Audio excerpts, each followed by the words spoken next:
Well, good morning. It's been a little bit of a struggle to get going this morning. I had a major Windows update last night and its new security settings basically blew everything away. So I've had a really fun 20 minutes. Woo! Thanks, Microsoft. Love ya. Always have, always won't. Anyway, I'm avoiding rude words. All good. So today we're going to be driving the Southeastern High-Speed route, which is one of the new ones on TSW2. We will be driving a very early morning service from all the way through the line from Faversham up to St Pancras, which people keep telling me is called St Pancras, but, you know, not being from that country, who cares, really? We might end up with one of these things. The train, though, you never know. Apparently there's a 4% chance of getting one. I got one the other day, and just as I took this picture, and just as I was about to start driving, the game said, "You've gone out of the game area." Well, I hadn't actually left the station, but that's okay. You put it in as a bug. But before we get into all of that, what I do want to show you is the Raildriver, which I'll be using today. Oops, sorry for the bouncing. I'll try and stop that. That camera is sitting on the end of a big long steel ruler just to give you a good view of the Raildriver. And what I wanted to do, because a few people have asked on various forums that I'm on, does Raildriver work with TSW2? Yes, it does, with limitations. So, let's just pop into the settings, and you have to go to Controls, and you have to go to Advanced Controls, and the Raildriver works with this rolling stock. So you've got the train from Bakerloo, the train from Isle of Wight. Now I have to say in the latest release, they did actually break this one. So you can still play with the Raildriver, you can do most things, you just can't open and close the doors anymore. Well, it's not quite true, you can open them, you can't close them. That's life, Raildriver is a beta, it's going to keep changing. On the German routes you've got two, the Talent 2 and the Ice. I think the Ice is the most boring thing in the world to drive, but that's okay. Talent 2 is okay. I kind of like commuter stuff. On the American front, over on St Patch, you have these locomotives if you've got them all. So I think from memory these two are from the default, and that's a DLC, an extra DLC. And then with Southeastern High Speed, you've got the 375 and the Javelin. Now the Javelin is a little bit similar to the Ice, but I have to say it's a little bit less boring to drive. It's a bit more interesting. It's a little bit more hands-on. But let's just take you through a calibration because I want to show you a couple of things. So when you go in to calibrate for your Raildriver, you have to follow its directions and you have to follow them to the letter, but I'm going to show you one trick that will help you because Raildrivers right through all of the games, now I don't know if this is every Raildriver, but I have seen some other people talking about it, so it probably is. Right through all the games, you'll have trouble getting into your highest power notch because the pots inside the Raildriver seem to drift a little bit. I'm going to show you how to get around that. But first up, we've got to calibrate the reverser, so we need to get that into the middle. Well, I've got to stop touching that thing, and you say accept. So I'm in the middle. Now it wants me to go all the way to the bottom, so we do that. Accept, and all the way to the top. Now you'll notice we didn't calibrate the controls at the left at all, because they're just switches. Alright, now we want to do the beast, which is our throttle. Now the little trick I'm going to show you is you pull it right down to the end when you're about to configure this first one, and put it up just until it moves. Alright? Now, when you try and get into the last notch, you'll have it. I've suggested a way of improving this to dovetail, so maybe they'll do it, maybe they won't. So we're doing that one. Now, this is the thing that catches people out, and it's caught me out. You always think that's next, right? Well, it's not. It's that one. And now you come back to this one. So this is back in the notch in the middle. Hope that sway's not making you seasick on the Raildriver camera. I'm trying it in a different place today. So this is your brake, and we're going to do the bottom first. And this one's kind of logical. Now you got to the point just before the detent, which is continuous service on an American train. Whack that, and then push it into emergency. There's a little detent there, and you might have heard the click, you might not. I'll accept that one. Pull that back down. Now we're going to do the independent brake, and the independent brake has two settings. That way, it's just the brake. That way, it's bail off. Now, bail off only seems to really apply to the American locomotives so far, but that's probably because it doesn't work on any of the other freight locos yet. So we pull it down to the bottom. Then we push it to the right for the bail off. You can just see that in my picture. And we push it up to the top. And then we push it to the right for the bail off. Now what bail off does is it releases the brakes on your loco. So you can use bail off when you're using the main brake on an American train. So you use the automatic brake. You can release the brakes on your locomotive so that it doesn't slip. Now bring that down and we're going to do our light switches. So we've got the left one first, our wiper switch. Click him round. These are really finicky in TSW2. The second beta release has been a lot better, but there's still a bit of work to do on the light switches. And now we're doing headlights. Now that's it for the calibration. You don't have to calibrate any of these controls because they are just switches and buttons. And the same with these ones, switches and buttons. And same with the horn. So when we go and have a look at these, let's have a look at the 395, for example. It'll actually tell you which things are active. So that one's not, which is not that surprising because it's a gear selector. And they've used the e-brake to put the pantograph up or down, which is a strange thing to do. I would have used it for the e-brake. There you go. Now, this one, the alerter button, really doesn't work on any of the trains properly. It kind of works in Bakerloo, but not properly. They just seem to have written a little process that tries to press every single safety button that there is, and it's just not reliable. So if you're driving an English train, for example, and you get the sunflower, those of you who drive them will know what I mean, and you'll see it because I'll turn it on when we drive the train. When you see that thing, you should be able to just press the button and it'll be fine. But nah. So we're stuck with using the Q key on the keyboard for now. Next one's Sand, which matches the Raildriver. Bell, which also matches the Raildriver. And Pantograph. Now, do you remember they put Pantograph up there? Why would you do that? Use that for e-stop. Put Pantograph down there. We've got our horn, and this shows it only in the up direction, but it actually works in both on this train. Reverser, so it's off, forward, neutral, and reverse. And this one only uses the throttle. You notice the brakes are greyed out because it's a combined handle. So one direction is throttle, towards you is throttle, and away from you is brake. That's actually the opposite of what you see in the animation on the screen, but that's okay. One of the things they asked for feedback on was whether we like it this way, and I prefer the Raildriver to work the same way for every single train, and I have to say that feedback's been pretty universal on the forum, so I hope it stays that way. We've got a whole bunch of buttons that do things. This one doesn't work. That's okay. This one doesn't work. That's okay. They will. It's a beta. Master switch, engine startup, and a bunch of other things, turning on your warning devices and signalling devices. I won't go through them all, but the other important ones, and they're developing some consistency here, I'm so happy to say, with the open and close of the doors. Now, interestingly, these labels say that this one closes the left side, but it doesn't. It's, as you would think, it's actually the right. And this one closes the left, even though the label says right. That's okay. It's a beta. They're getting there. One of the suggestions that Matt, one of the Dovetail people, suggested was that these keys might be reassignable by us, and that would be an ideal situation to get into. But anyway, let's hop out of our settings. No, I don't want to exit the game. I just wanted to get out of the settings. Why press the wrong button? That's me, folks. All right, then. So we are going to drive one of these beasts. I'm not going to run a scenario because I think scenarios on the stream would be a bit annoying because they've got so many prompts in them. Besides, I've done them all. So what I'm going to do is I think we need some winter time. What do you reckon? I kind of like snow because I'm in Australia and it's summer. And to be honest, it's hot.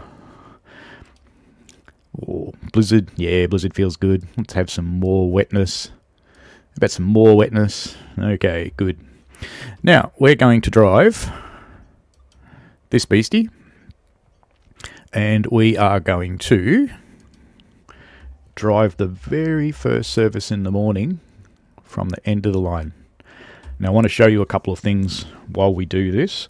One of the things is how to survive when the emergency brake comes in because you haven't done it right.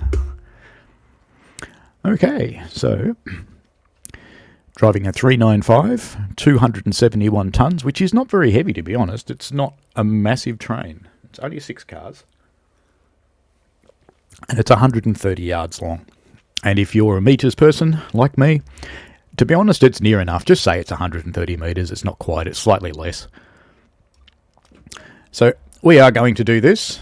Now, this train is already more or less awake, so we don't have to do everything, but we do master switch, and then we go to forward if we can. There we go. And it'll beep at us for a while, but in theory we should be able to open the doors now. But let's get some wipers going so we know which side to open the doors. I'm pretty sure it's on the right from memory. There we go, it's on the right. Okay, let's open the doors on the right. Now, this train is already on the DC third rail, and the line voltage is already set, so we don't need to do anything with these controls. But these are the ones, I shouldn't do that, I'll make you seasick. These are the ones that change you from DC over to the high voltage AC, and we'll see that later in the run. In this particular one, the DRA is also already off, so we can drive the train. So we probably need... We've already got our night running headlights on, because I left the switch there when I calibrated it and it read it. It's getting better at reading where the switches are when you start up, which is good. Now, the next thing I want to do is I want to turn on the warning devices, and I want to turn on the safety systems, and I will reset that. And that thing here is the sunflower I was talking about. So we have to go. Now, it's freezing cold.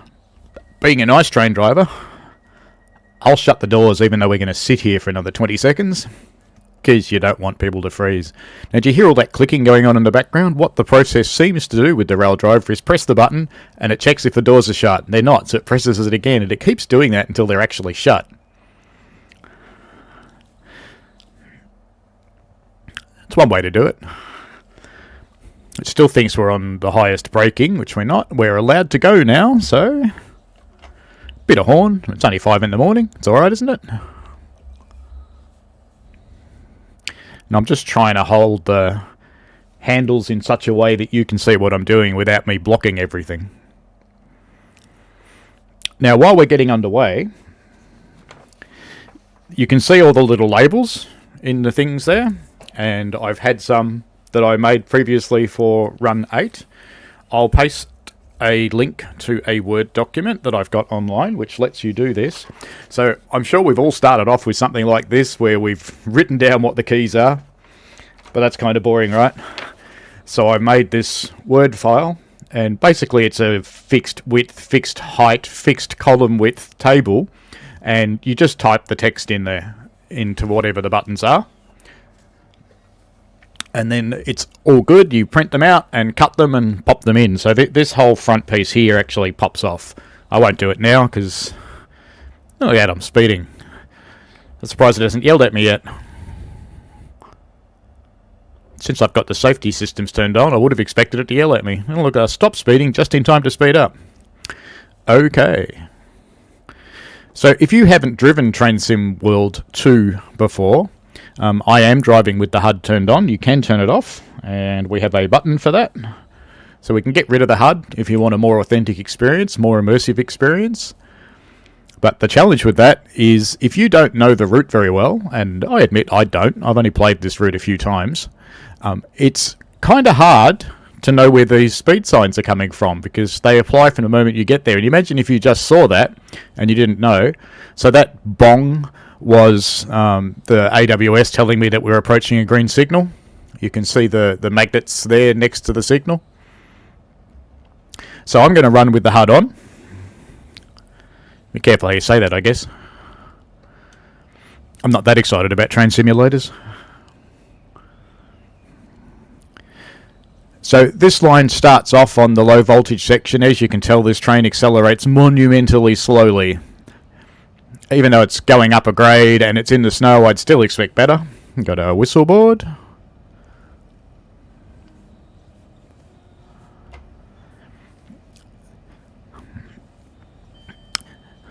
Another bong for our signalling system. We've just crossed some kind of walkway.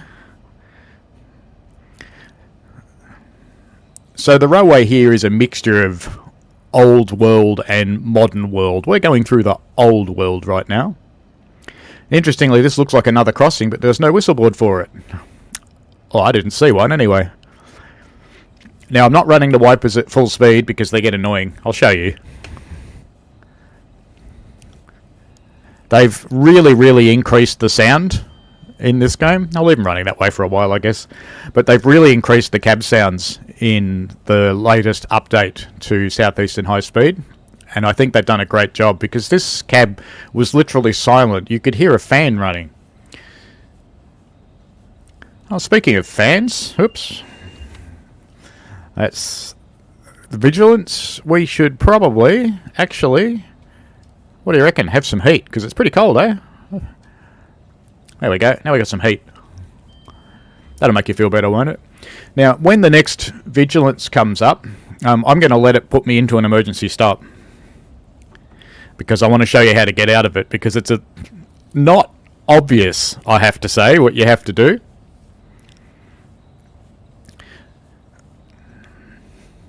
And I think I just missed a whistle, but that's alright. It's a game. No one's going to die. You can hate me in the comments if you want. And sorry to the people who might have been wanting to view this on Twitch. I had it all set up so that I was using a virtual camera to pick up my real cameras and use those in 2 instances of OBS, one for Twitch and one for YouTube. And the new Windows update that forcibly installed itself last night just before I shut down and after I made sure everything was working, killed everything, and my virtual camera doesn't work anymore. So the new security settings have taken that out. Another green signal. And heading up to 90 is our speed zone. Now notice we passed the board and then there was a little while before the speed changed on the HUD. That's because the back of your train has to pass the speed board before it applies to you when you're speeding up. But they apply to you immediately when you're slowing down. This is not a stopping station. So that's standard railway stuff all around the world, that your speed boards apply when you need to slow down. As soon as you reach it, you're better off doing the speed before you get to the speed board, because you should be in control of your train. If you are not in control of your train, technically you're out of control, which is not a good way to be. I do remember a long time ago, I was lucky enough to go out and be taught how to drive trams in Melbourne.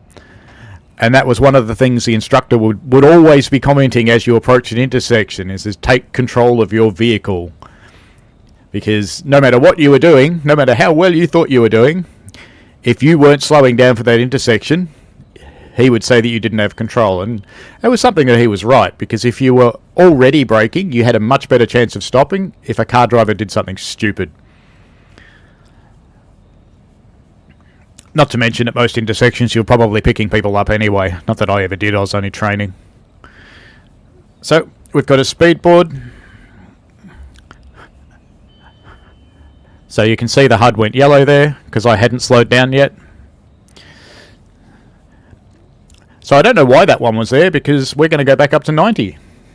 But we're not far off from a station, so I'm actually going to leave it alone. I'm not going to bother speeding up when we're only 1.2 miles from a station, because we're going to have to start slowing down anyway, because it's snowy and it's wet, so it's going to take a while.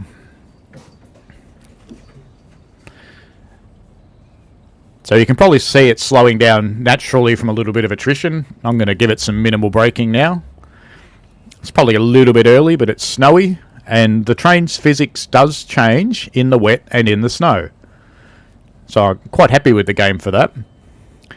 Another green signal. The little one on the right does not apply to us. That's for wrong line running. And we are now 700 metres out from the station, or yards. We're still going a bit quick, so I'm going to give it some more brake, because that minimal braking didn't really slow us down at all. And I'm not sure this is going to slow us down enough either. Am I going to overshoot this one? Yep, it's going to go right through it. Now, hopefully, my last carriage will be in the platform. Let's watch. As long as this one's in the platform, we're okay. Otherwise, I'm going to miss the stop. Nah, missed the stop. Well, that's a great way to start a stream, isn't it? Anyway, alright, we missed it. Off we go again. Now, you can't go backwards, because you may have noticed, just as we came out of that station, right there's a signal. Actually, it's not quite true that we can't go backwards. Let me show you what happens. What I can do is I can cheat a little bit, okay? I'm going to do that. I'm not going to pass the signal with the whole train. Now, we've come to a complete stop. Into reverse. If it'll let me. No, I want to go backwards. Why are you misbehaving? Ah, it's not going to let me go backwards now. Okay, let's do it with this then. Okay. Alright then. In theory, we're in reverse.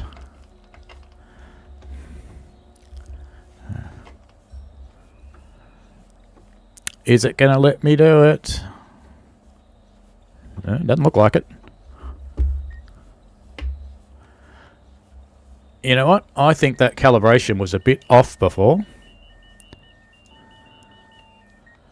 Now, will that stay in reverse? That's the question. Let's see what it does. No, it's sitting in neutral, isn't it? Alright then, we will give up on that concept. We will just go into forwards and we will leave when it lets me. Oh, actually, you know what's probably going on there? This is handy, actually, because you notice we've tripped the circuit breaker. It's probably because I was braking so hard. So now let's see if we can go backwards. Ah, look at that. There we go. Backwards we go. Now I'm going to have to watch this a bit carefully from the other end of the train, because if I take the front of the train past that signal, I basically can't go anywhere after that, because I'll be going through a signal, which is a SPAD, signal past at danger. So I'm just going to put the back carriage into the platform. That way we never pass the signal, because the front of it has to pass the signal for it to be bad. Ow.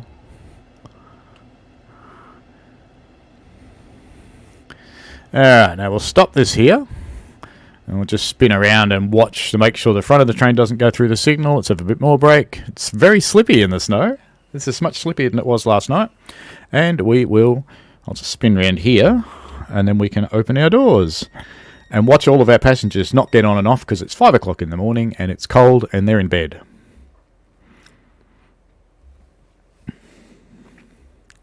See? None. Got any down there? Oh, look, one. Now, one of the stations I'm going to jump off and I'm going to show you some of the collectibles. Just while we're waiting for these guys to load up properly. So that will be at Raynham Station. We're waiting a long time. Oh, look, someone got off. Yeah, they're not really dressed very appropriately for the snow. They're going to get cold. That's okay. So you can see that signal up there is most definitely red. But the cool thing is, let's go up the front of the train. The front of the train's already past it, so it's okay. It won't matter. I'm going to go back into the cab now. Let's just get rid of that mouse cursor. And we can close the doors. You can close them slightly early. Now we need to... Oops, we're going to have to start the train again because it's going to yell at me. That's okay. We get to press the button again, don't we? Yay! Okay. And off we go. So when I said before that calibration was probably a bit off, I probably pushed it a little bit too far, which means I can't get it into the reverse position. So I'll apply the same trick that I used for the throttle so that I can reliably get that into the higher power position with the reverser next time. But I'm not going to bother with that now. You can calibrate mid-game, but you don't need to see that again, and we don't need to go backwards again because I'll get the rest of the stops right. Honest.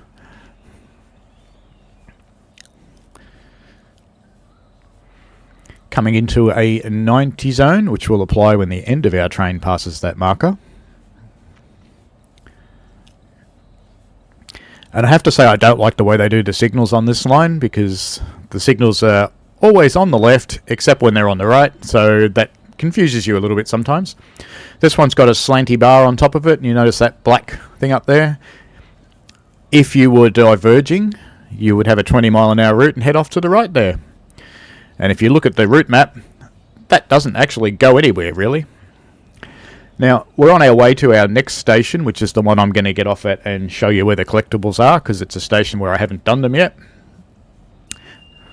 Now, this is the Vigilance. I'm going to let this put me into an emergency brake. So that's what it's doing now. It's yelling at me a lot. Now, you can't do anything at this point. You just have to sit and wait. So it's stopping the train. You can change the controls, but they will have no effect until you've actually stopped.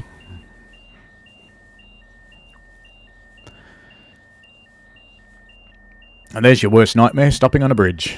Alright, we have now stopped. So, you put your brake into emergency and leave it there for a moment. Then acknowledge and come back out, and now you're back in control of the train. You can see that the white square around the power selector is letting you control the train. Now, sometimes that circuit breaker pops, and you have to push that button again. Now, I'm surprised we're not getting more wheel slip because it's snowy, but I guess this train's computer controlled, so it probably knows what to do better than I do. Because you can actually notch it all the way up. Do that with an American diesel in the snow and watch what happens.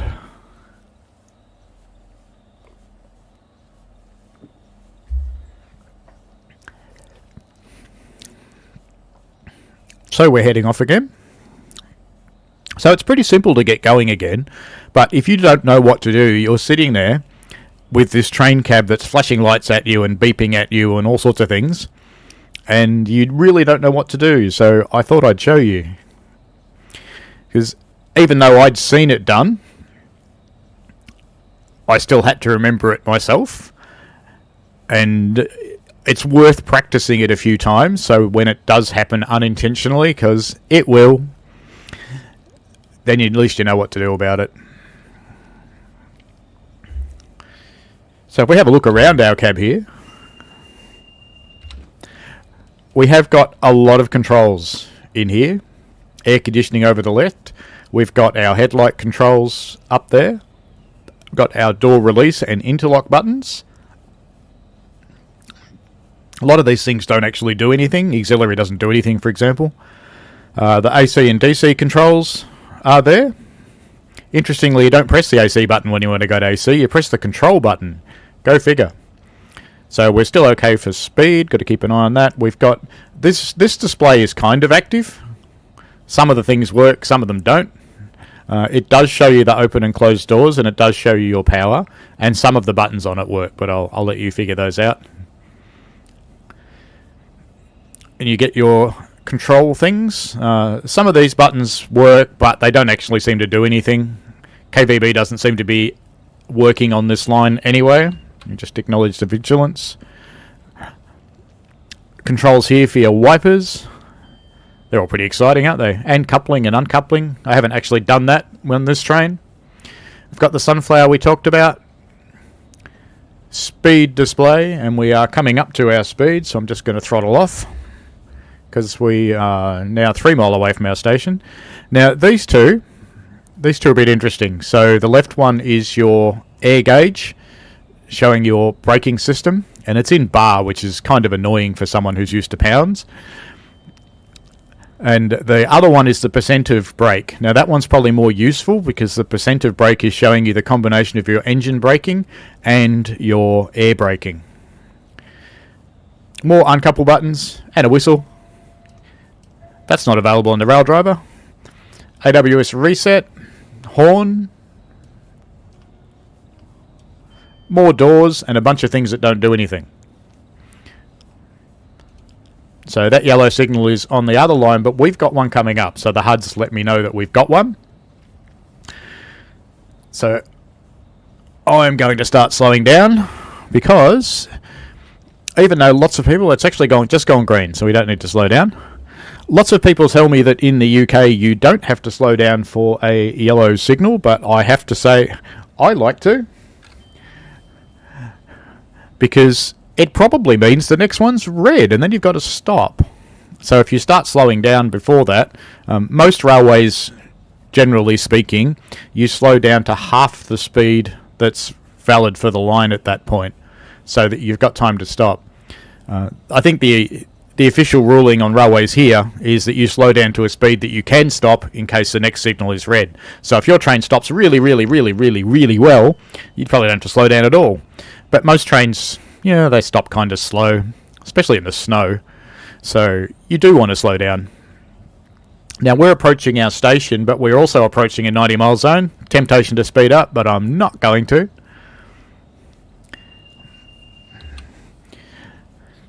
Still using the Q key on the keyboard from that, because if you use the Raildriver's alerter button, it presses everything, but it doesn't actually seem to work always. Sometimes it does, and sometimes it doesn't, so I'm not using it. Because I don't mind doing an emergency stop to show you that, but I don't want one without it. Now let's see if we can go into maximum braking without triggering the emergency brake. Right now people are scraping themselves off the partitions. There's the 375 sitting over there that's meeting us. You'll see a few trains in this particular scenario. And interestingly, our stopping markers have disappeared on this station.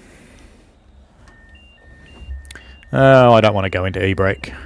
Pushed it too far. That's okay. Back into e-brake. Release. Now I'm just going to put it in about 5, because we're actually going to get out of the train here. So we can get out of our seat. Open the door. We're going to go look for some stuff. You're going to get cold, mate. Wandering around in a t-shirt. Look at that. He's going to freeze his nuts off.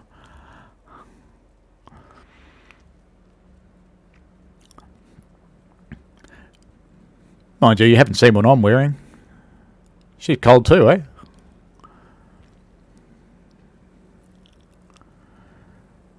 So if we come all the way down here into the station area, one of the things we look for is these blank signs. So you see these white rectangles on the wall. You just approach the thing and it adds a safety sign. Very exciting. Another one you look for is empty newspapers. And you can put some newspapers in there. It's interesting that train drivers do this, but there you go. So we can have a look around the station. We're meant to leave now, but that's okay. We'll go have a look anyway. There's not very far you can go. So, no third rail here. So if you stop here, you're stuffed. That's interesting. Come up this side. See if there's any collectibles on this side. I think I've actually done them. Or there aren't any one or the other. You're also looking for broken fences. So if you see fencing like this, it's all broken up with caution tape on it. You can fix it. Whenever I've seen that, that's actually been out in the middle of the route. Yeah, I've done this side because there's a safety sign there.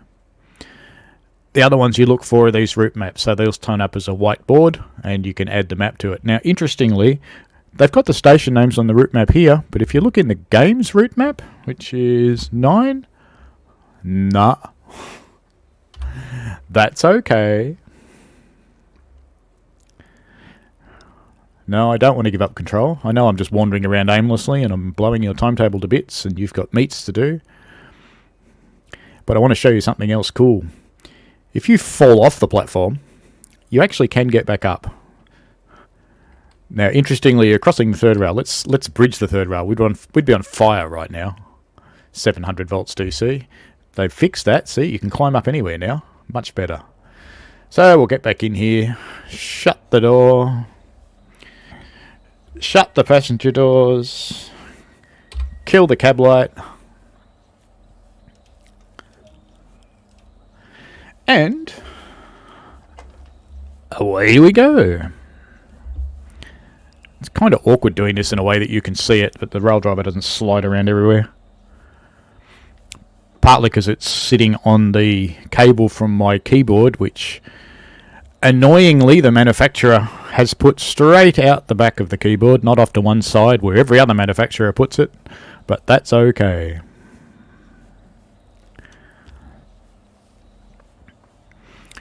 So off we go again, green signal, 90 mile an hour zone. Now if you're wondering what would happen if you did pass a signal at danger, there's a big difference between TS2021, which is really TS 2019, and TSW2. In TSW2 it will actually end your drive. In TS 2021 it just takes all your points away. Which is, I think TSW2 is more like a realistic situation, because if you passed a signal at danger, you need to tell the signaller. The signalling system will already know that you've done it, on a modern railway anyway, and you're in a bit of poo, and you might be allowed to continue your drive in reality, or you might get relieved. Depends on the circumstances, depends how bad they are. And I suppose in a worst case, you're going to hit another train, because there's probably a reason that that signal was at danger or stop. So signals are always at normal or reverse. We've got another yellow coming up in a little while, and we've got a changing speed zone too, so I'll stop accelerating because just in anticipation of that. Now it's interesting that we have yellow signals, so that was warning me that signal was yellow, but it has gone green now. And that signal was a repeater too. Here's the real signal. I actually saw on a documentary the other day, because being a train nut, I do watch all the documentaries on YouTube, and those repeaters were put in because, surprisingly, when they did some analysis at signal passed at danger and train crash events, they discovered that it was kind of important that the drivers knew the signal was coming. And if the signal's tucked in around a corner or hidden behind a bridge pylon or something, they need an advance warning, so that they've been putting these repeaters in. Now, Britain's been running railways since the 1800s. You'd kind of think they knew stuff like that. I think all the other railways in the world know it. A bit slow, guys. We're already going below the speed limit of 60, and we're not far away from our station, so let's not put people's coffee all over their laps this time. Now, I can only assume that this one is a lower speed zone because of this yard to our left here. In some of the scenarios you get to work in this yard, it's quite an interesting layout. It's a drive-in, drive-out yard.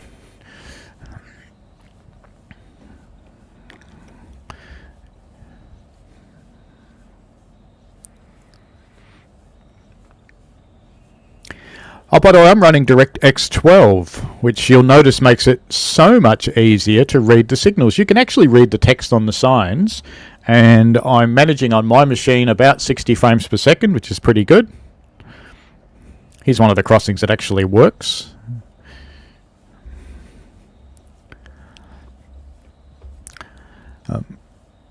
I upgraded my 1070 to a 3070 the other day. DirectX 12 is not supported by Dovetail, I should add, but if you want to do it, it's really quite easy to set it up. You basically go into the properties under Launch in Steam, and in the parameters there you just put -DX12. I'll show you that at the end of the stream if I remember. The other thing I need to do at the end of the stream is I have a new YouTube channel which I'm going to use specifically for this, because I've decided I'm going to keep going with this because it's fun, and I've actually had a few questions from it, and I've been able to help a few people, which those who know me know I like doing. I'm just kind of a serial volunteer. I've created a new channel called Train Simulator Driver, both on YouTube and Twitch. I was going to stream to Twitch this morning, but after my virtual camera setup got broken by Windows, I couldn't do that. So I've created a new account, and I'm going to use restream.io to run that. Hopefully that will work out next week. And the reason I've created new accounts is twofold. The people who follow me on YouTube already follow me for a different reason. It's all about photography and my photography courses. So I don't want to pollute that. I don't want to piss those people off by streaming things that they're not interested in. And I also want to be able to stream to both. And when I looked at the permissions that Restream.io needs, both to your Twitch account and to your Google account, I just said no. I'm not going to do that with my primary account. That's asking for trouble. It would give me a significant issue because I'm under NDA to Google for a number of things around maps because of some of the things that I do. And if I gave away control of my account like that to a third party, I suspect that would be the end of my relationship around maps. So I'm not going to do that. I'm going to use a new account, and it's called Train Simulator Driver, all one word. I've put the name of it in the chat, and I will pop up a link in the chat notes at the end of the stream as well, and I'll put it in the description of the video when it goes up onto YouTube properly for this.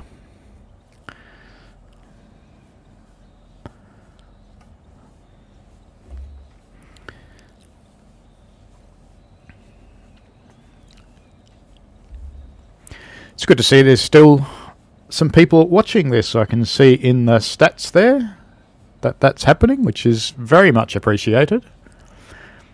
I hope you're enjoying watching the Raildriver get used with a train. And I hope my babbling isn't giving you the shits. I'd show you the outside of the train, but we're in a tunnel. And yeah, I know, I don't need the wipers in a tunnel. But we're coming out now.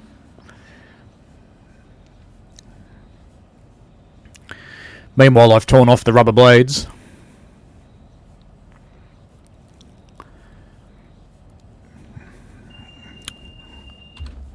And going monstrously too fast.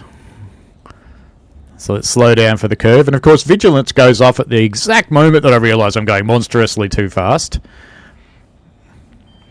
And I'm going to keep slowing down because we're coming up to a 30. Which I wasn't really paying attention. You probably figured that out. Too busy gas bagging, talking to myself. Alright, let's ease off a bit on the brakes.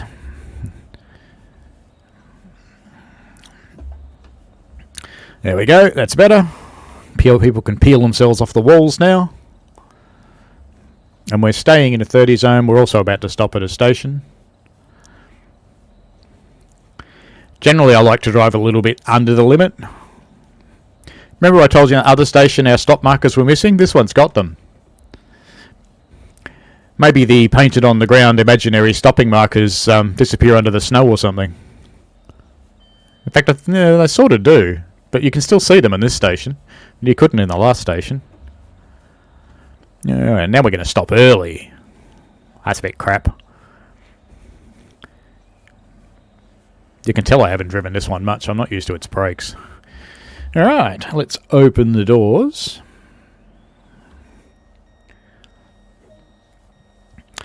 And let's go and do a bit of a departure views. Here we go, Gunsel view. We're going to sit here. It's in the snow. Probably got our coat on. Oh, look at that. That's the other one. That's the 375, I think that is. It's sad that I know that. Those are, to be honest with you, are more fun to drive than the Javelin. They accelerate quicker and they stop quicker. But the Javelin is it's a hybrid one, so it runs on both voltages.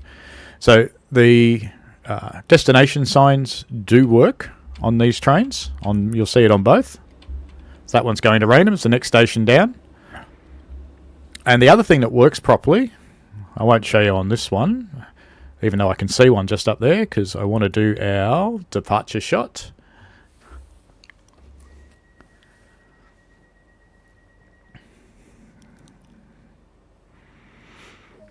So you can just imagine being a bit of a gunzel here. You're sitting there with your, probably recording on your phone. You're going to stick it on Instagram. Oh, look, she missed the train. And she's probably cold. I've got to be a little bit careful here because I've got to be mindful this is a 30 zone, so I'm not just going to notch right up.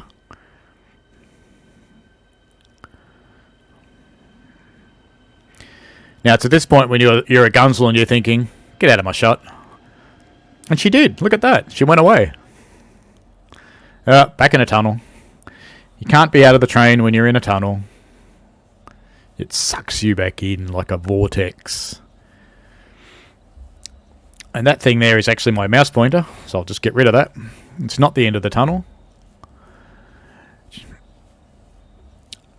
Now, Dovetail, I thought you'd fix the lights in tunnels, but you haven't.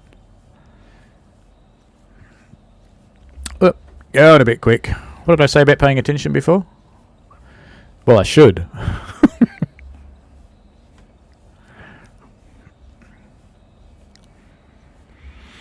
Alright, that's better.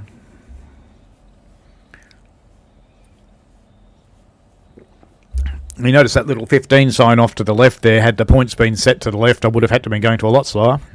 Now, this is not a real station. It's an old station. So why is there a train stopped in it on the other side? That's an interesting concept. Probably just needed to go for a piss and he's off in the trees over there. Our signal is green, still a little bit quick. That's because it's downhill, so I'll have to keep juggling the brakes as we come into this station. Now, honestly, who puts a station on a 1% grade? Well, look, it's gone flat for the station at least. And yeah, I know the answer to that question. It's the railway I volunteer at. They put stations on grades, but that's because it's narrow gauge and that's where they were. Alright, let's stop this one and jump out again. Let's get the doors open first.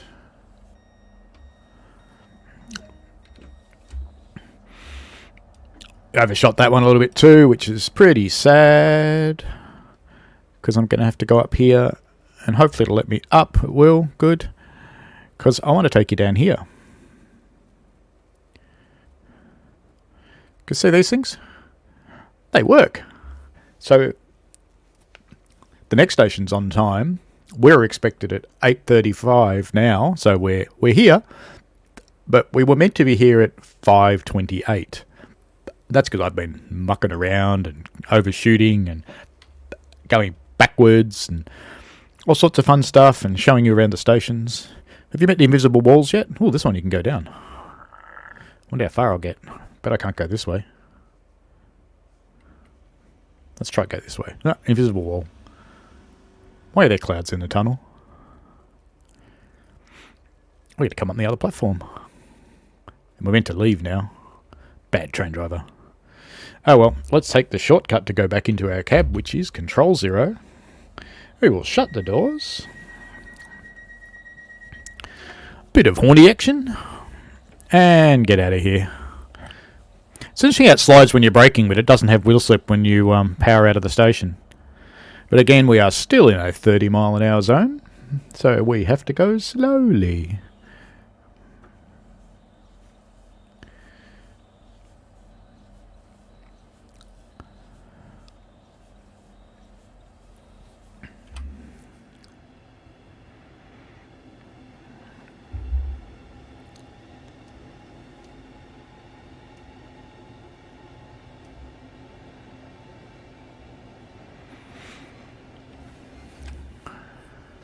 We're coming up to a big bridge. I don't know if it'll let me stay outside the train as we cross this.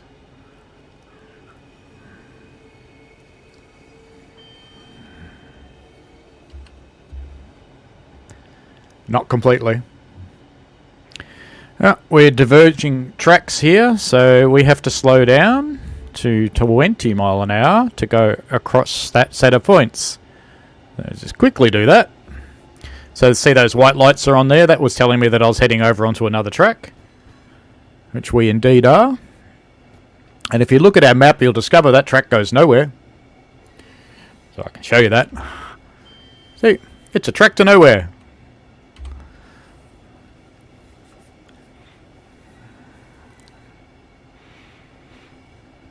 This could hurt, getting dragged through a tree. Ow.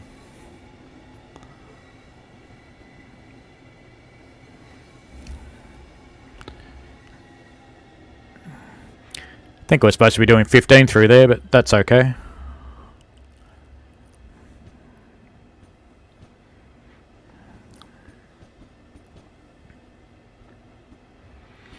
There's a freight train waiting for us here. We'll go have a look at that. I'll go say hello to the driver. So I'll jump back into my cab now.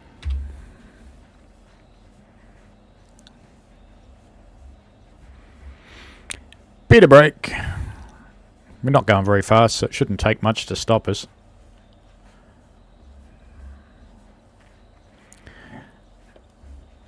And you notice some of the previous signal repeaters have been coloured ones. The two signal repeaters up here are white ones. So they're telling me what the signals around the corner are saying. On the left-hand one, that's saying the signal is at stop, and you can see that now. And on the right-hand one, it's saying that the signal is at proceed. And you'll hear people talk about signals being reversed or normaled or stop or danger and all sorts of different words. It's all very confusing. Alright, let's get the doors open. And we're going to jump out. We're going to go say hello to this driver.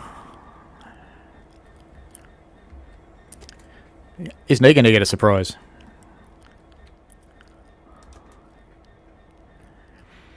Hello, driver. Can I mess with your controls? No, I can't. What about... can we put his parking brake on? What about engine stop? Well, we can press it, but it doesn't do anything. That's no great surprise. But anyway, we'll stop messing with his controls. And we'll close his doors. Just because... I wouldn't want it. Let's go look in our train. Empty, empty, empty. Dunny that you can't use. No one. Is there anyone on this train? No, no one. See, now he's waiting for us to leave and he's going to follow us because I've watched him on the map. But that's cool. Alright. Of course, would you leave your train like that in reality with everything turned on? No, that would probably be somewhat punishable. Off we go. Still a very low speed limit here, but we will very soon be getting into a higher one. So we'll just accelerate slow until we get out of here.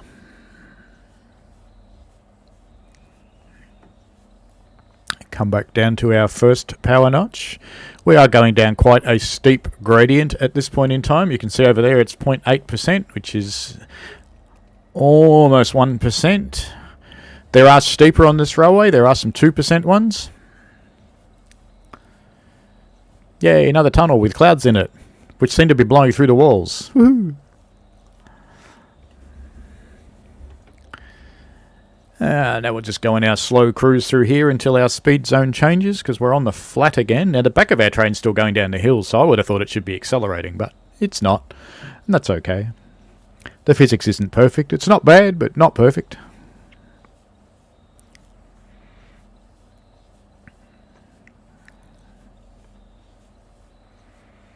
I'm looking... Oh, is our speed zone change? It will notch right up.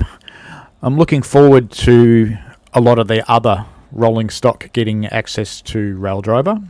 They've talked about it a couple of times on the roadmap stream, but the things I've heard mentioned is it's harder than they thought it would be. And I think they're still waiting to find out more feedback from people like me who own these things. And I've seen people saying that they've managed to get them. Let's turn the wipers off. I've seen people saying they've managed to get them again, so that's good. You can order them from Pi Engineering in the US. I don't think that wiper did go off. I can still hear it running. There we go. It's gone off now. You can order them from Pi Engineering, so you can get them again. I've had this one since the early 2000s. I can't remember exactly when I got it, but I bought it to play the original Microsoft Train Simulator, which I'm pretty sure was the first train simulator. I have still got it, and remarkably, even with all of the hardware architecture changes and all of the Windows changes, because that was kind of Windows 2000, but I didn't run that. I probably ran Windows 95. Might have been approaching XP territory, I guess. Even with all of those changes all the way up to Windows 10, with all of its hardware controls and all of its security, it still works. So I still play it occasionally. If you'd like to watch me play the original Train Simulator, just let me know in the chat or comment later on the video, and I'll be happy to do that, because I think it's actually kind of a fun game. It's a bit like TS 2019. There are certainly similarities, and TS 2019 and 2021 did actually come from Train Simulator, from what I understand it, because Kuju owned the system. Microsoft did build Train Simulator 2, and they had a concept of having the entire world of Rails, but it was cancelled during a Microsoft refocusing of what they were doing, their core things. And a few years later, we're not stopping at this station. A few years later, stay behind the yellow line. Horn stuck again. Come on. Oh, my reverse has gone off too. And the horn's still stuck. Let's just fix that. I can't fix that. And my horn's still stuck. There we go. But am I able to accelerate? No, I don't have power because I haven't been able to fix. Okay. Now I can probably fix that. No, can't. Maybe I need to put it in neutral. Come on, you're going to let me go into neutral now? No, you let me go all the way off, but not neutral.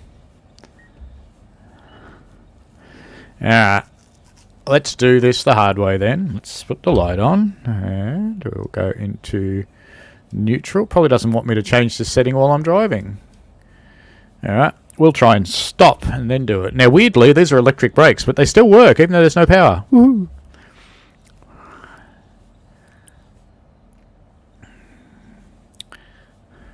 This is problem solving at its finest, folks.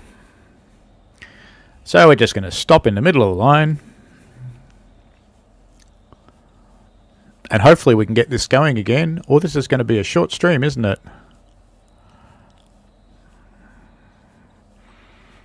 We're going to have to recalibrate that reverser handle. I might even do it now once I get this stopped, and we're in neutral. So can we?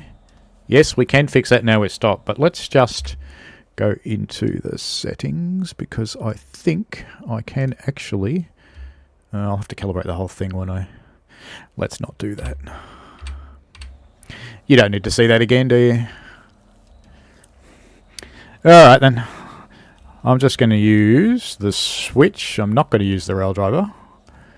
It's the cool thing about running with a beta. That's what happens. Now, the game's not a beta, only Raildriver is. So I'm not in the mythical beta crew for the game itself, but they did release Raildriver as a beta to everybody who plays, which was certainly appreciated. It was a very nice Christmas present. And it changes the game completely. When you don't have to use a keyboard, it does feel a lot more like driving a real train. Now, I drive track inspection vehicles on a railway that I volunteer on, and I am second person. Why are you still yelling at me? It's gone into emergency brake. That's interesting of it.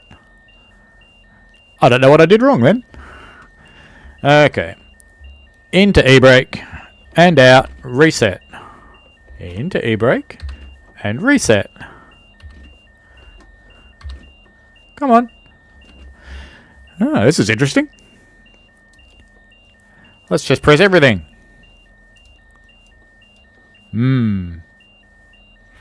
Well, I'm not liking this much. Are you liking this? I think what we're going to do now is we're going to shut down our train. And it's still yelling at us, even though it's turned off.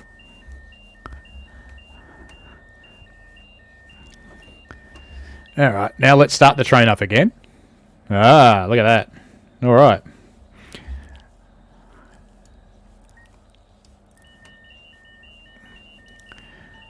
Let's fix the circuit breaker. Now let's try and reset everything else. Still won't let me. Okay. Let's leave it in emergency brake for a moment. There we go. Okay. That was interesting, wasn't it? I wonder what caused that.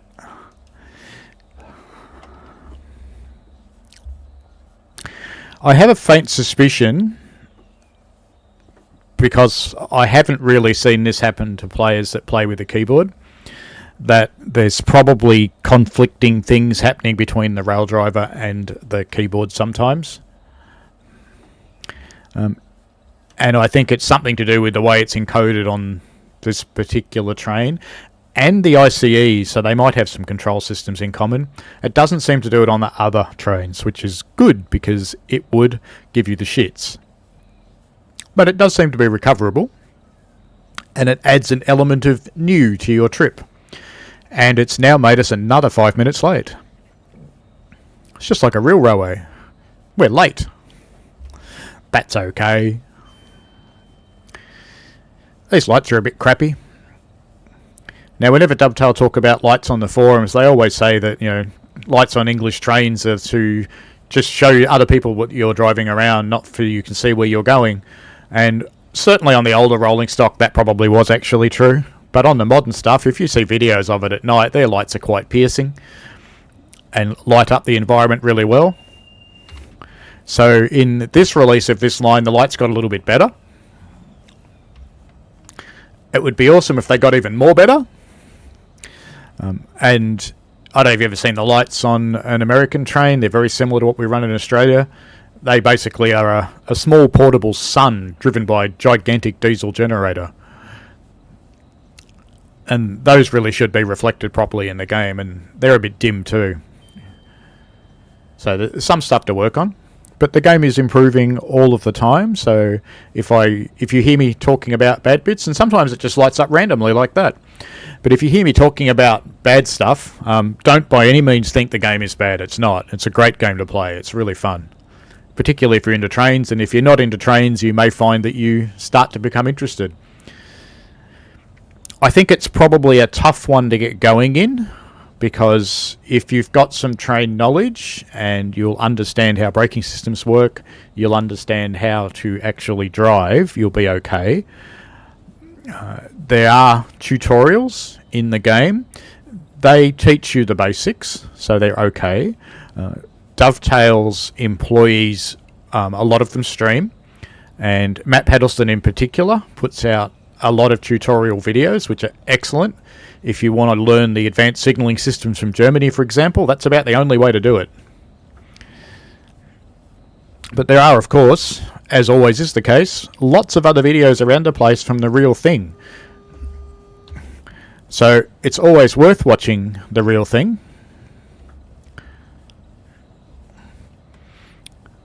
We're going a little bit quick, and we've got a 30 zone coming up and a station, so I'll start slowing down to get rid of the little bit quick, but I'm going to keep slowing down because we've got this 30 zone coming up as well.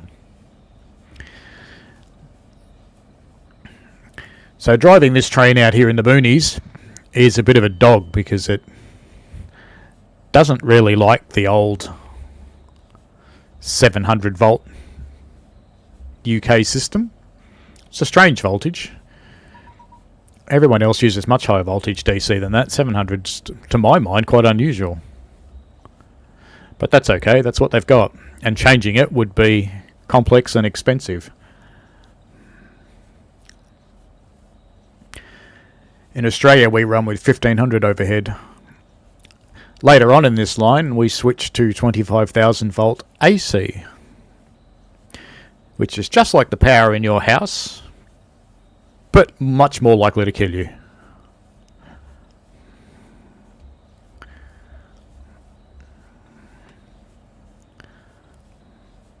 Not look at that, standing behind the yellow line. Good passenger. And according to that sign, we are still late. No great surprise there. It's really cool with DirectX 12 actually being able to read the signs. I'll pop out and show you what this thing on the platform is. The little book on top of the blue bar there. After we stop.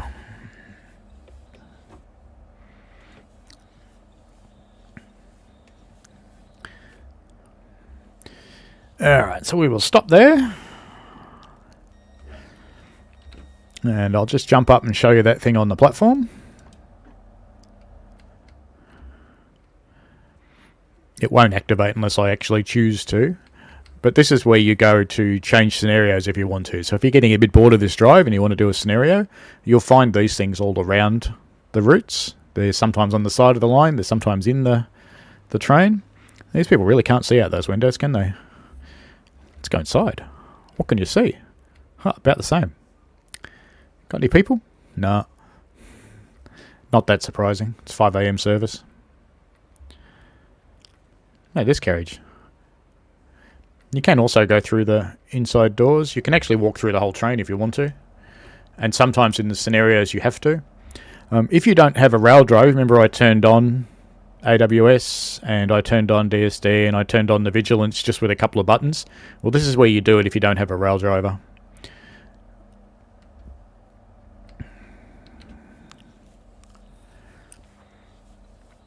We can lock the doors and get out of here. Now this train is a bit unusual amongst most of the English stock in that this one will actually move if the doors are shut. Doors are open, sorry. You can't power, but it'll roll because it will release the brakes.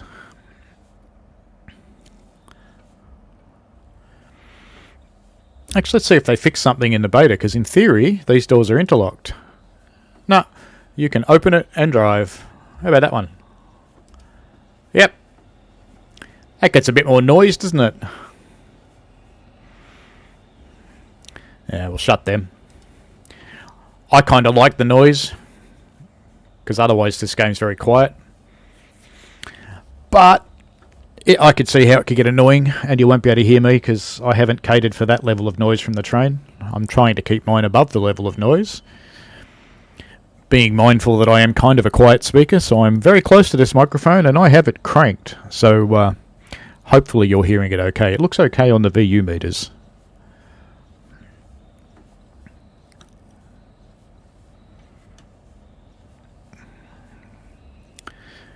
Powering up again. Let's go and have a look outside the train.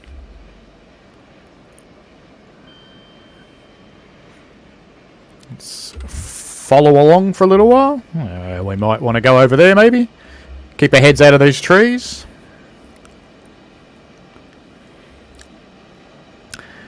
We're coming up to the station where we actually change. So you'll notice at the moment if I flick, there's no pantograph up there. And if I flick down the back, there's no pantograph down here either. So when we get to the next station, which I'm going to stop accelerating now because we're actually pretty close to it, you'll see the pantographs come up. So I will have to go inside the train to do that.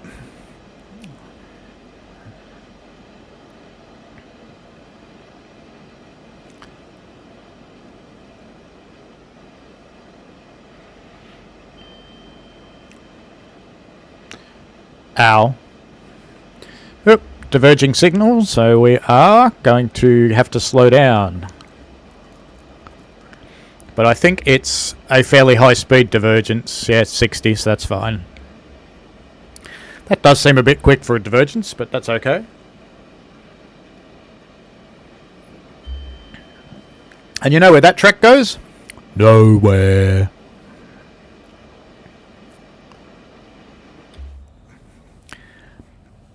It's one of the things I would really like is if they found a way to connect the routes together. So people mod the Train Simulator series to connect the routes together, but you don't have an editor in this one. You don't have access to the world editor. The reason for that is this game runs on PlayStation and Xbox and on PC, and there simply aren't the controls available to give people a editor.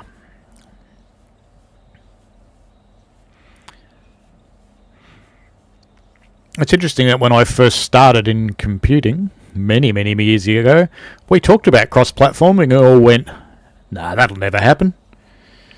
Well, it did. So let's get these doors open, and then it's going to tell me to change power. So this thing's popped up here.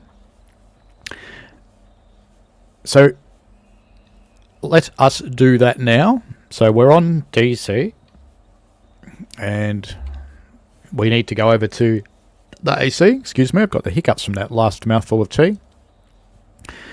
So we press that until the light goes red, and you'll notice this little light came on up here. So we've got line voltage, that's confirmed, but we don't have here. So we're going to press our... Actually, let's just pop outside. So we have no pantograph there, and at the other end, no pantograph. So will the pantograph button work? Press it again. Well, it made a noise. Something happened. But no, it didn't put the pantograph up. So let's go back in the cab and let's actually do that. So now we should have a pantograph up at the back. There it is. It's up.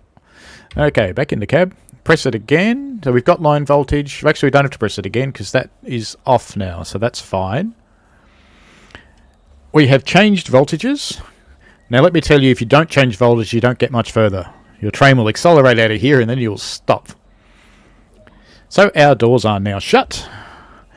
And one thing you'll notice is that this thing, well, a couple of things have changed. The first up is our HUD down on the right there, down here, has gone to kilometres an hour, and our speeds have gone to kilometres an hour. We're rolling out of this station, don't let that worry you. But, interestingly, still stays as miles. That's okay. What you'll notice now, let's just notch it right up to go from a standing start, is this thing now accelerates, from a train perspective, a little bit better. You'll notice above our speedo there's a new display that says 130. And we'll see how that works in a moment. So you notice how much faster this train's accelerating, and I'm pleased to say after the update it even makes a different noise when it's in this mode, because it should, because the traction motors are now working differently. So they've got some shit right. Now I'm going to have to be careful. Now you notice that on the HUD there are two speed indicators. There's a blue one, which is my allowed speed for this train. And there is... Well, they're now actually the same, but they were briefly not the same. One was down at 230. And that one is the allowed speed for the track. So we're in the long tunnels now, so I'm going to turn the wipers off. We don't need them. And we're now up to 225, so off we go. And you notice how much better it accelerates now? Still only giving us 26% power, though. So it's hard to tell what that display really means, because surely it's not going to give you 20% of the actual power of the locomotive. Surely it would give you all of it.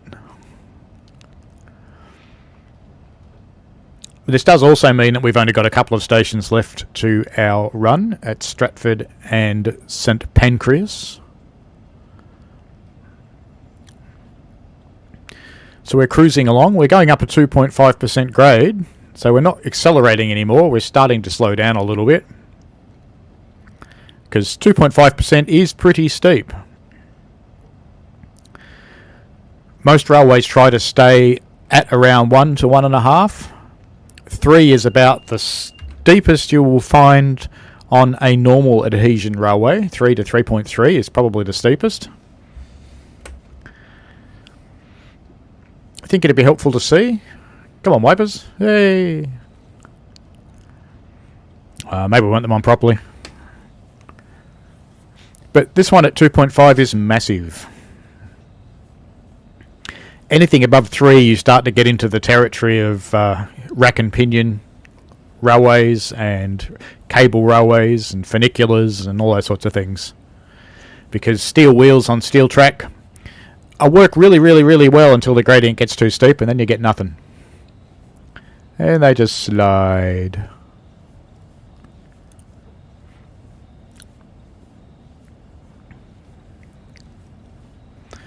So this last bit of the trip, even though it's similar in distance to the rest of the trip, it's resetting the AWS again, it takes a little less time.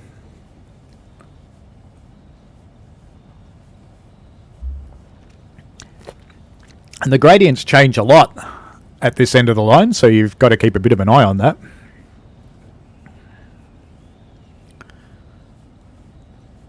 Because you can be tooling along on your 2.5% upgrade, and then suddenly you're going downgrade, and if you're near the speed limit at that point, you will go over it. Like now, we're going down to 2% grade.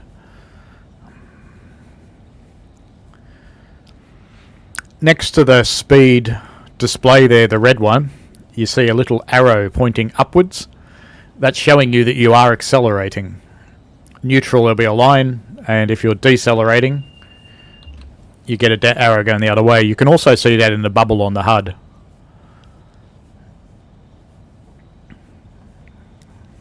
So we're getting pretty close to our limit, and we are on a flat grade, so I'm throttling off. You see now the arrow's pointing down. So we will be starting to slow down. So I'll just keep a bit of speed on, because it does take some effort to keep going at 220 kilometers an hour. It's a bit more. And we're going upgrade now, so we have to put on all the speed.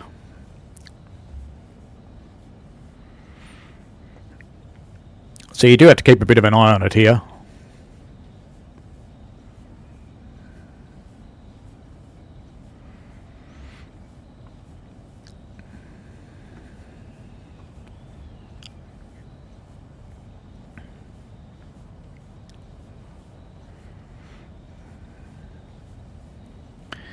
In the sealed off section, so watch this from outside. So we're in a fenced off area just for these trains.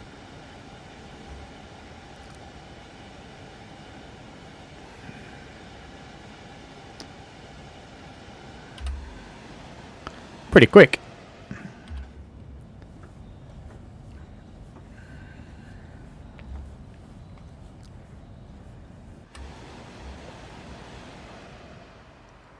Gone.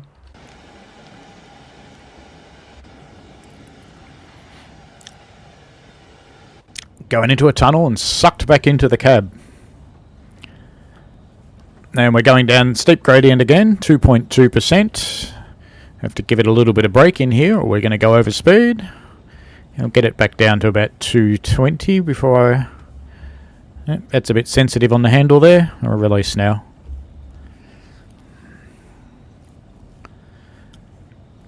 I think after the last update, whether you're in braking or not, became a little bit more sensitive. And we give it some speed again.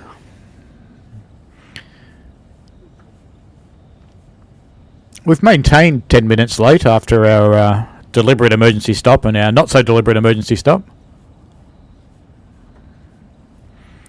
And our complete unexplained loss of power. So we're doing okay.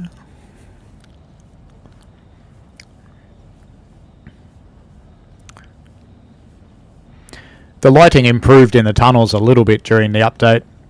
You could probably do better, I would think.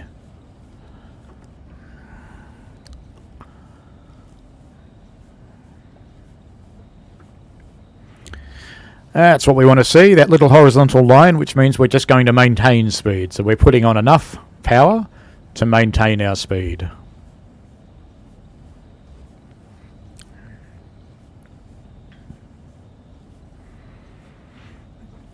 Now we're going uphill again. Put on a bit more. We've got to keep an eye on that station destination. Now we notice our speed sign started to flash. And that's letting me know that we're going to have to start slowing down soon. So I'm actually going to put that in minimum braking now. And it's already telling me we need to slow down to 200. We're on the way there. So that you notice the track speed is still 230, but the train speed is now 200. I'm going to leave the minimum braking on because we still need to slow down, so it's now recommending I do 160. It's not a hard speed limit though, so it doesn't punish you if you're not doing it. It's giving you a recommended speed to slow down to, so that you have a speed curve slow enough to stop you at the station. Now it's a hard speed and it's giving me an emergency stop. Now that's interesting because we're not actually at the 100 point yet. So why did it do that? That's interesting. That has not happened previously. Alright, let's just sit here and wait till it stops. And we're wheel sliding like crazy trying to stop in a tunnel. Just kill these wipers while we're doing this.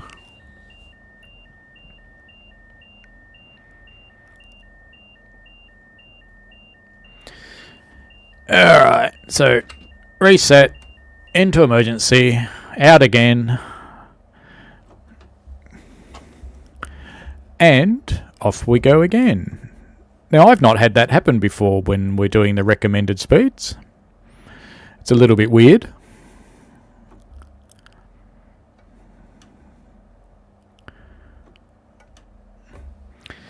Alright, let's accelerate back up again. So much for being 10 minutes late now. Actually, we were gaining. Not anymore.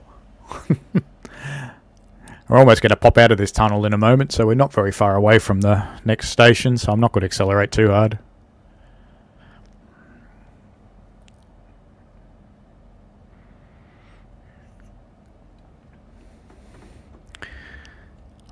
It's interesting having your speed in kilometres per hour, yet your distance to the station is in yards.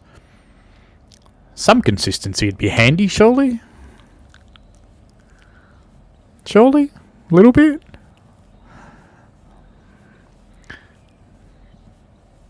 It's pretty dark in this station.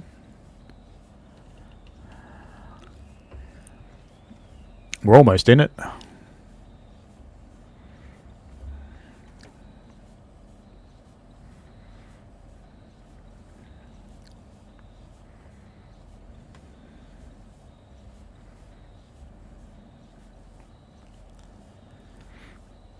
You remember I said you can open the doors when this train's moving?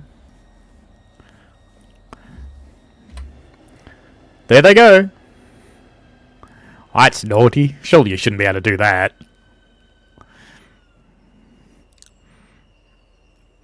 Do you reckon anyone's going to get off here? Doesn't look like it. Looks like there's a lot of nobody. Sounds like a lot of nobody. It's the kind of sound effects you hear in a zombie movie. Right before the zombies get you.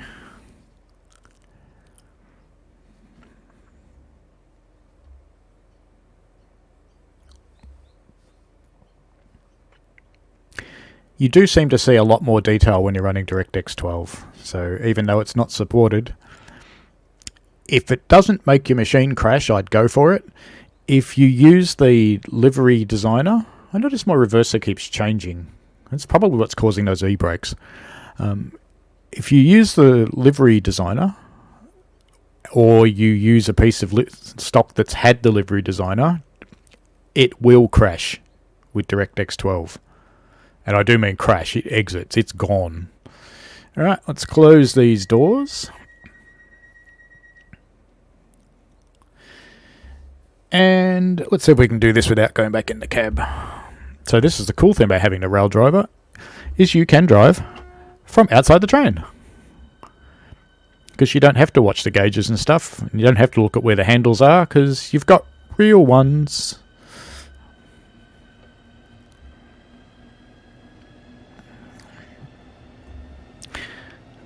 It's not like train drivers watch where they're going anyway. You don't really get a choice about where you go. We're heading back into a tunnel in there now, so we'll get dragged back into the train in a moment. So now it's really lonely here, isn't it? Just you and the wind and the snow. There we go, in the tunnel. Let's get rid of these wipers. Now, it's interesting that my reverser changed before while we were standing out in the platform because, you know, I wasn't touching anything. That's just a little bit weird, and I do think that's probably what's causing the e-brakes. So we're almost at the end of this now. We've got 4 miles to go to St Pancras, where we will be ending this.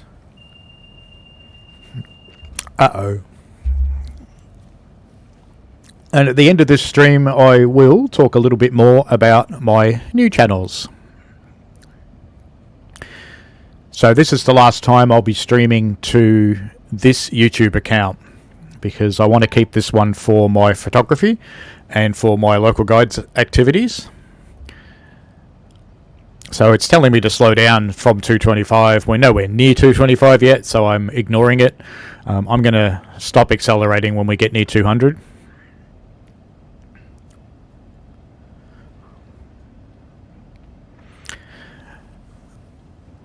So next week's stream, which will be at the same time, 9 a.m. on Sunday morning for me. It's still daylight savings here next week, so but that will change. It's about a month to go, I think.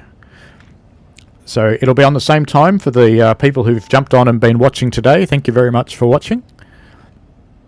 I appreciate it. You're welcome to put comments in the chat if you like.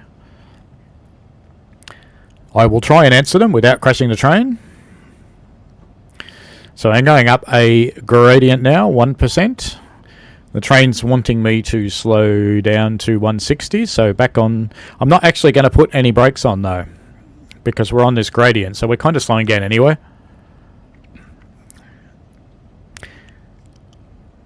So we've got an 80 kilometre an hour zone. And there's that e-brake again. So I reckon I saw the reverser change then. So I'm just going to pull that a bit more forward into the forward zone there.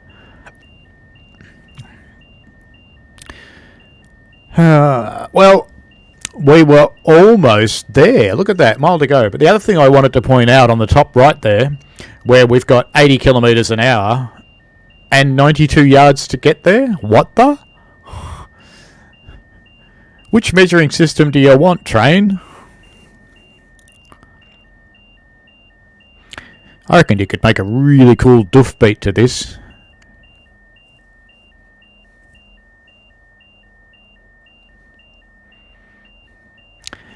Alright, into emergency and out again. So it seems like when it goes into emergency from that aspect, you don't even have to reset anything. You just put it into emergency and wait for the white box to come.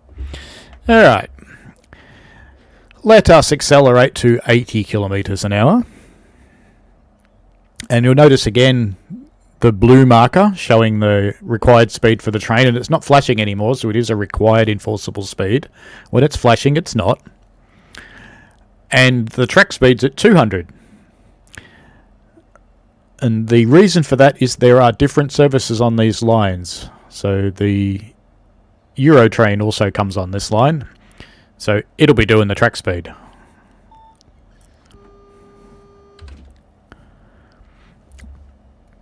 So now you see we've got a hard speed limit of 80. We are also running up a 2.5% grade, which, as I mentioned before, is pretty massive for a normal train. So it's a good thing that this one's got lots of power, because if we're in the DC zone like we were before, it would probably get up here at walking pace. Alright, we are almost there, and I am actually going to already start slowing down because we have got lower speed zones coming up. And I did bump the forward handle that time. Let's get some wipers back on. And okay, we're doing slow enough now. And we're going to have to slow down for 40. We've got a double yellow, which I believe is warning me that the next signal is actually yellow.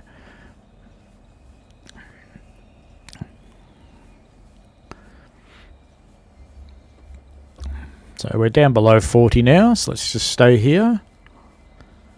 It's interesting you don't have to acknowledge the repeater. Now, if this was a German signal, that 12 would mean that I could do 120 kilometres an hour. But it's not, so I've had to acknowledge the yellow there. And we are going into an emergency brake. Even though I acknowledge the signal.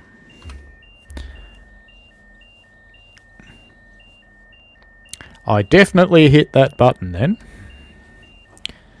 Alright.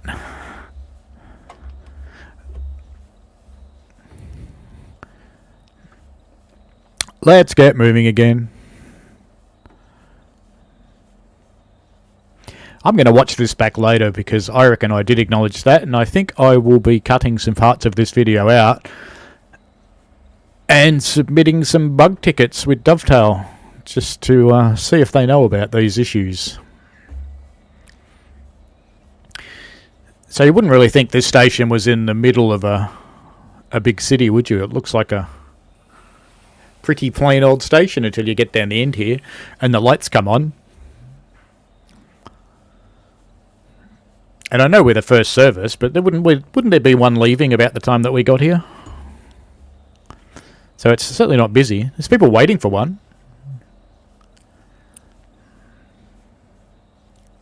We'll get out and have a look at what those destination boards say in a moment. So the snow appears to have stopped, even though we're not under a roof yet. And I want to stop lot, so we're going to crash into the end of this station. But you do need to come pretty close to these barriers.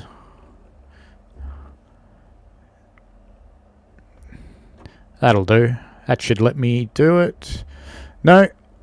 Needs to be less than 4 yards, obviously. Let's move again.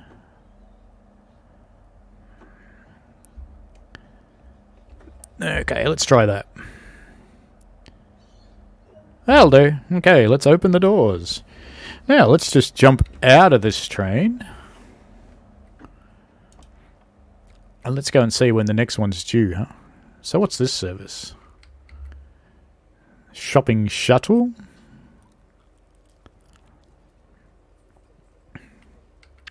High speed run?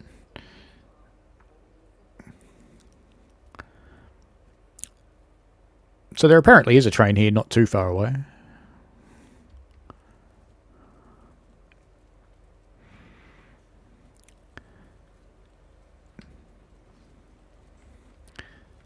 And I'd certainly be a little bit surprised if I got a medal for this run. It being a little bit crap, but we will start shutting this thing down, but not completely because you have to be able to shut the doors still. So set that. Give it the rest of the brake, but not emergency. Right, there we go. And I'm not going to change the reverser or the master switch because we can't shut the doors then, and that won't let us end if I do that. I can kill the headlights though. And stop blinding people from the non-blinding lights.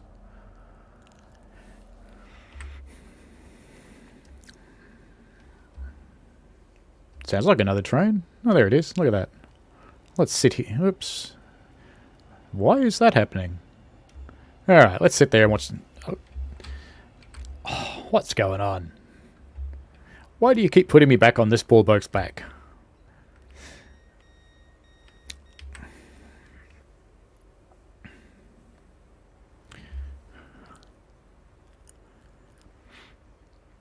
Hey, he got a longer one. That's not fair. Alright, this is the end of this game. And we'll see how I did. I think it'll be not great, to be honest.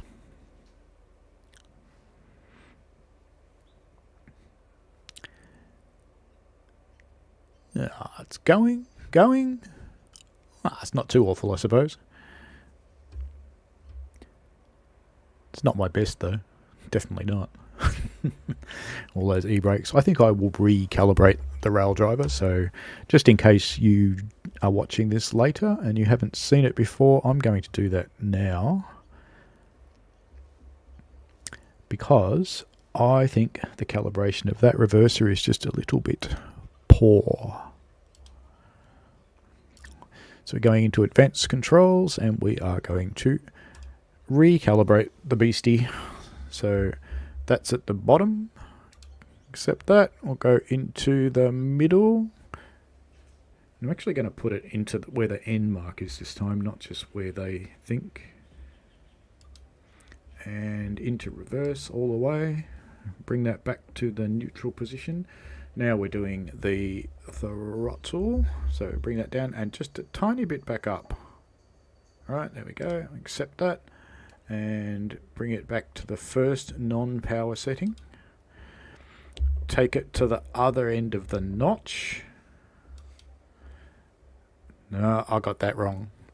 Alright, let's just accept all the settings because I'm going to have to do that again. Because that was backwards. So we're just going to have to do this a second time. I don't know if you spotted what I did wrong there. I did. Alright, let's do that again. Okay, so we want to go down to this end, calibrate, up to the neutral mark, up to the top. I might do another really quick drive just to see how this calibration actually goes, because I wouldn't want to leave you with the impression that the game's kind of shitty. Alright, so this is our neutral position. That stays there. And if we now take it all the way up to the top, which is what I did wrong a moment ago, and then back to the notch. So we want it sitting in here.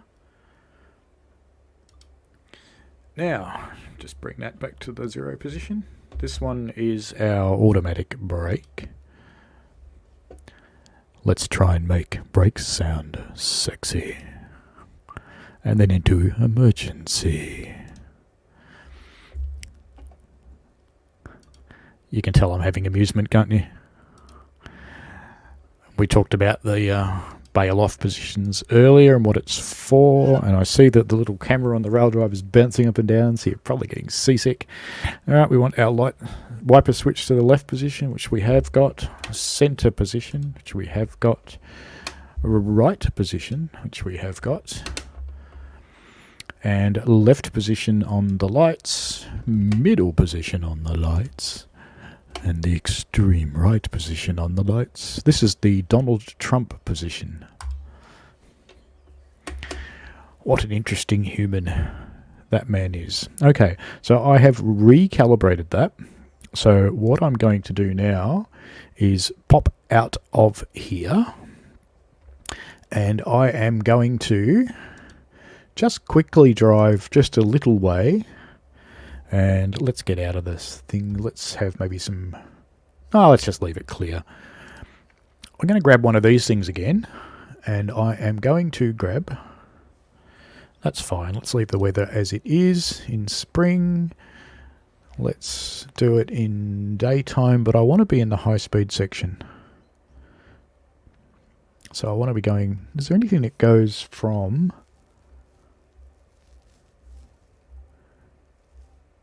Actually, you know what I'm going to do?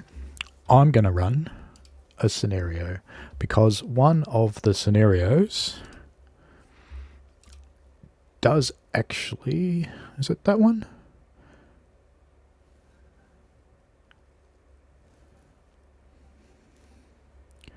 Do 375. I think this one. I'm going to run this one. So I'll play the whole thing. It's going way over time, but that's okay. I just want to see if it's any better now with recalibrating. So this is a scenario if you haven't seen one before, and you get lots and lots of prompts of what to do. So it wants us to head over to the cab, which I would if it would let me. Off we go. Okay. Opening the door. It's cool how you change both handles at the same time, isn't it?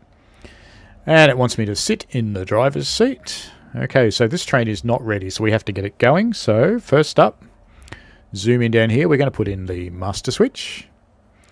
Then we are going to set the reverser to a neutral. And the train is going to yell at us. We are going to unlock the doors on the left-hand side. We are going to set the power. So we set control. It lights up. Now you'll notice how the circuit breaker light is on up there. We need to press this And we now have line voltage, and now we can connect the train to the line voltage. And we now only have one light, so we are ready to go. It's still loading passengers.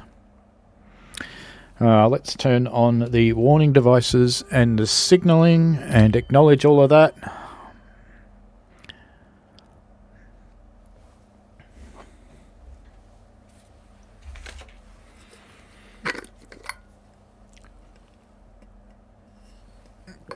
I think I said in the lead up to this I was going to drive a 375 too, but I've come back in here because I just want to see if this is any better. I'm just going to get rid of the DRA. It hasn't told me to do that though, so I'm just going to wait, because one thing I have found in the scenarios, and let's put this into braking.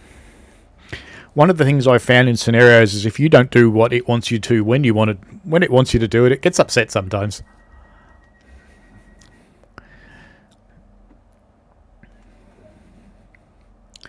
There we go. Now it wants me to reset the DRA, so we'll do that. Mouse is awfully twitchy today.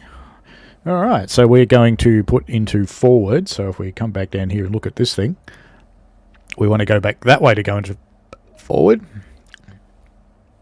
Now what'll be interesting is whether it stays there. This is our power handle here, which is controlled by the throttle. So actually let's just keep that down there a bit. I probably won't be able to see very much, but, and this brake's useless. Okay, let's brake. Now it didn't tell me it wanted headlights, but I'm going to put the day running lights on. And just while that's accelerating away, I'm also going to, let's have a bit of warmth. Because, you know, it's England. It's always bloody cold. Now what I want to do is keep those in sight, because I want to see if those controls move. So giving it a bit more stick. So far the forward control has stayed where it belongs. 40. So what's interesting is that 40 miles or 40 kilometres? Looks like 40 kilometres on the HUD. But surely no one would be confusing enough in real life to have miles and kilometres on the same sign. Weird.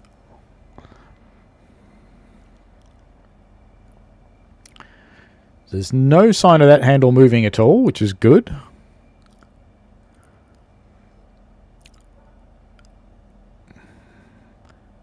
Alright. I can't see it twitching or anything, which it definitely was before. There's a repeater, a white one, telling me about a green signal that I could actually see.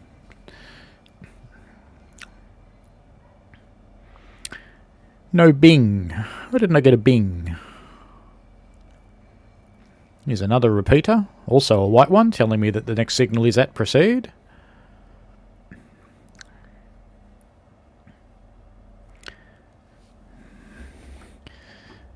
And I still don't have a bing. Now I'm pretty sure that we enabled the signals. 3.5%, that's huge. Let's just try and enable them again. No, it's isolated them, so we definitely were enabled. So why aren't I getting signal noises? No bings.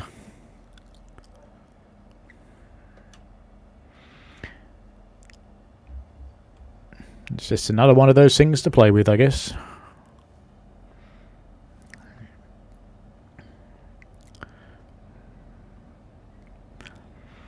This scenario goes out to Ebbsfleet and then comes back, I think, from memory.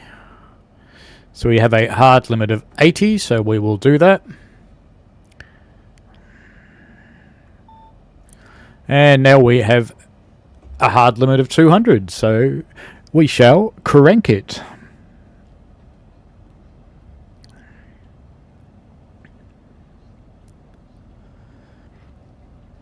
Heading out to Stratford. There's little artifacts in the tunnel walls which are flickering. I don't know if you can actually see that in the stream or not, because it's very quick. And it kind of sounds like there's water falling on the roof of the train, which I suppose it could be. Maybe it's raining in the tunnel. That'd be kind of funny.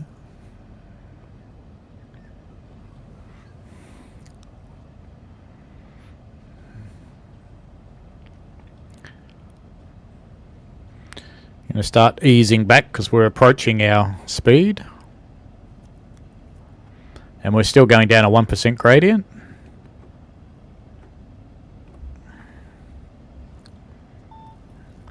And we're allowed to go faster now anyway, full speed. So back to cranking it. And now of course it's telling me it wants to slow down because there's a station not very far away. So we shall power off. This calibration's better anyway because power off is power off where it's supposed to be. So let's go over to do some braking now because the next one's going to want to be 160. And we're starting to go uphill. And in 1.5 miles we want to do 100 kilometers an hour. It's still amusing that it's using both systems. And you notice this time it hasn't put the e-brake on when I wasn't doing 160, so that's good. So we're still slowing down. I'm just going to leave the minimum braking on because we do have to get down to 100 k's. And no e-brake. So looks like my guess was probably right that the calibration was a bit weird and perhaps it was jumping in and out of forward on the reverser.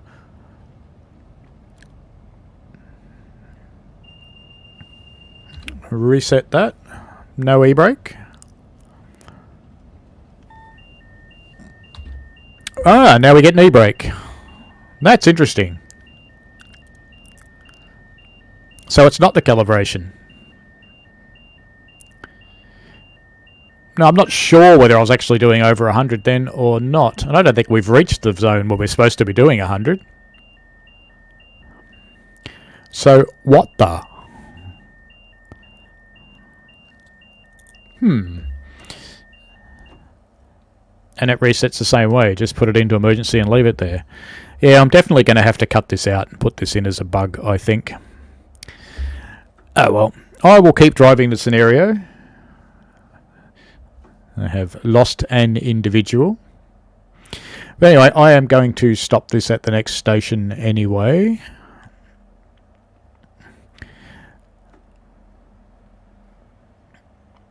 Let's get it in there. Full bore.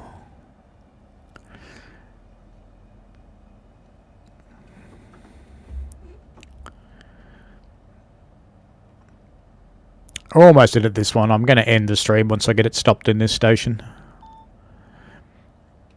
It's telling me now that I have to stop. No great surprise there. There is a red signal ahead. I could run through that just to show you what happens. But I won't. Alright then. I'll just take you through shutting down this train because I'm not going to take it beyond here anyway. And that is something I haven't shown yet. So we put on all the brakes without going into emergency. DRA. And we change our forwarder to off and take out our master switch. And we can now leave the train. So we're going to do that. Let's go and visit our passengers. Oh. Hello. Oh, there's two of you. Notice how people always sit in the outside seat. Why is that?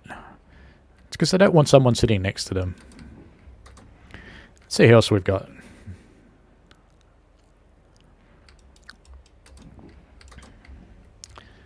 Outside seat again.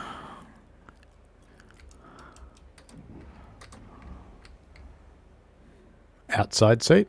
Oh, hang on. Didn't we see her before? Did you move? Twins. Oh, hang on. But she's in there.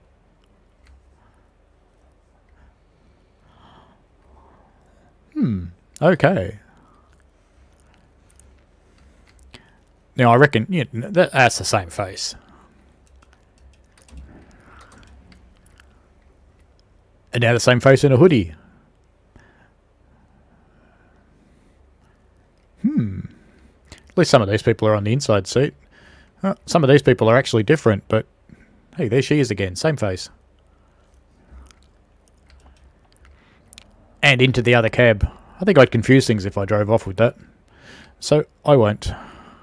Oop, here's a thing we haven't done. Let's go and have a look around the station. It's the other kind of display.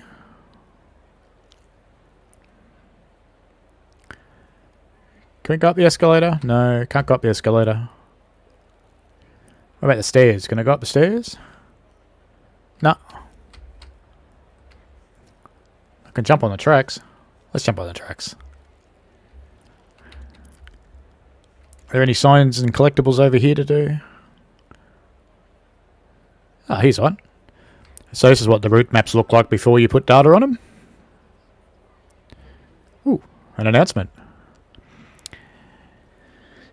But anyway, I think that we will end this stream here, but what I'll do is I'll pop back over to the train and I'll give you one parting look of it leaving. What are those things for? Strange.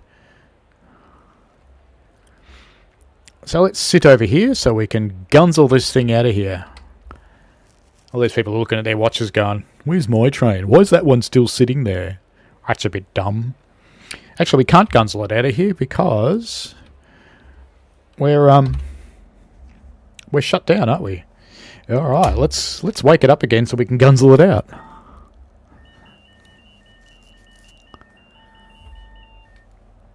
So we press this button and we press this button. These are the buttons I've talked about before. Now we can gunsel it out, I think. All right then.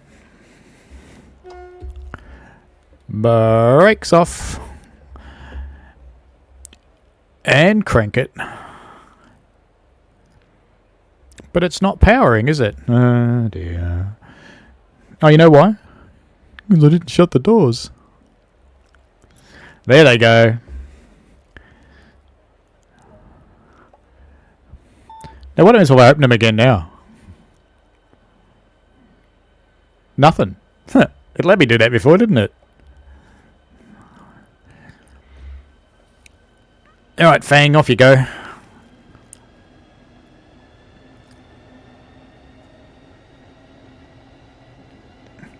Only one pantograph.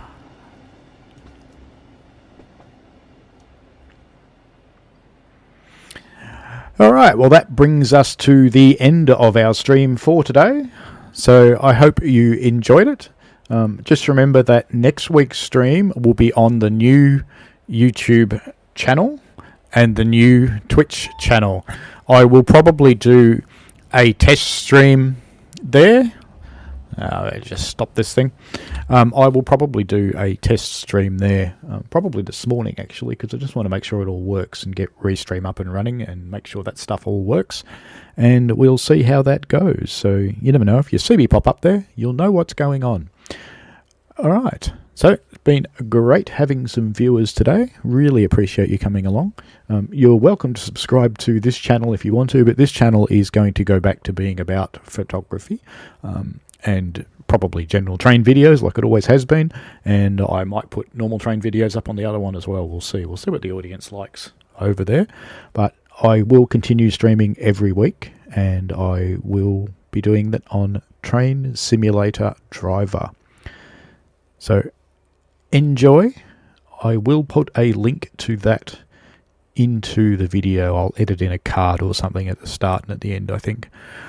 Alright people, thank you very much for watching. I hope you found it at least entertaining, if not learning something, and I will see you next time.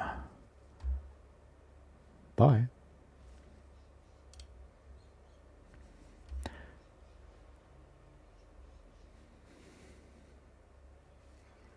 Yeah, still here.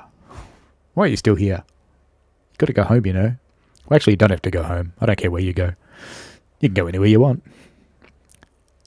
Enjoy what's left of your